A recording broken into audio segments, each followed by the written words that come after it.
সালামু আলাইকুম রহমতুল্লাহ। সুস্থতা আল্লাহ তালার নিয়ামত, আবার অসুস্থতাও আল্লাহ তালার নিয়ামত। উভয় অবস্থায় আল্লাহ তালার কৃতজ্ঞতা আদায় করা, শুকরিয়া আদায় করা, সেটা হচ্ছে আমাদের দায়িত্ব। আজকের আলোচনার বিষয় হচ্ছে একজন সন্তান যদি অসুস্থ হয়ে পড়ে তখন মা বাবার কি দায়িত্ব। দেখেন, এটা আমরা নিজেরই বুঝতে পারি। সন্তান অসুস্থ হয়ে গেলে সন্তানের শারীরিক সুস্থতার ক্ষেত্রে মা বাবার ভূমিকা রাখতে হয়, তাদের চিকিৎসা করা। আমরা মুসলমান হিসেবে আমাদের মনে আগ্রহ বা জানার ইচ্ছা যে ইসলামে কোনো ইসলামিক ট্রিটমেন্ট আছে কি না, যেগুলোর মাধ্যমে বিভিন্ন ধরনের বালা মুসিবত, রোগ, অসুস্থতা দূর হয়। দেখেন, আল্লাহ নবী সাল্লাল্লাহু আলাইহি ওয়াসাল্লামের হাদিসে মুবারাকার মধ্যে অনেকগুলো দোয়া এসেছে এবং এগুলো আল্লাহ নবী সাল্লাল্লাহু আলাইহি ওয়াসাল্লাম পরে মানুষদেরকে ঝাড়ফুঁক করতেন।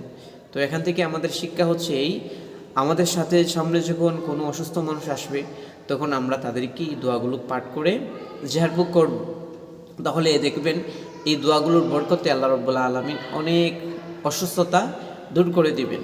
এই দোয়াগুলা কি? দোয়াগুলা হচ্ছে আল্লাহু আকবার কাবীরা ওয়ালহামদুলিল্লাহি হামদান কাসীরা ওয়া সুবহানাল্লাহি বুকরাতাও ওয়া আসীলা আউযু বিকালিমাতিল্লাহি তাম্মা মিন কুল্লি শাইতানিন ওয়া হাম্মা ওয়া আইনিল লাম্মা বিসমিল্লাহিল্লাযী লা ইয়াদুররু মা ইসমিহি শাইউন ফিল আরদ ওয়া লা ফিস সামাই ওয়া হুয়াস সামিউল আলিম।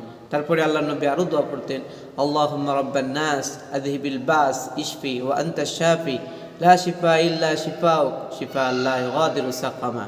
আরও অনেকগুলো দোয়া আছে, আসসালাল্লাহুল আযীম রব্বাল আরশিল আযীম আইয়াশফিয়াক। আরও দোয়া পড়তেন আল্লাহ নবী সাল্লাল্লাহু আলাইহি ওয়াসাল্লাম, লা বা'সা তাহুরুন ইনশাআল্লাহ।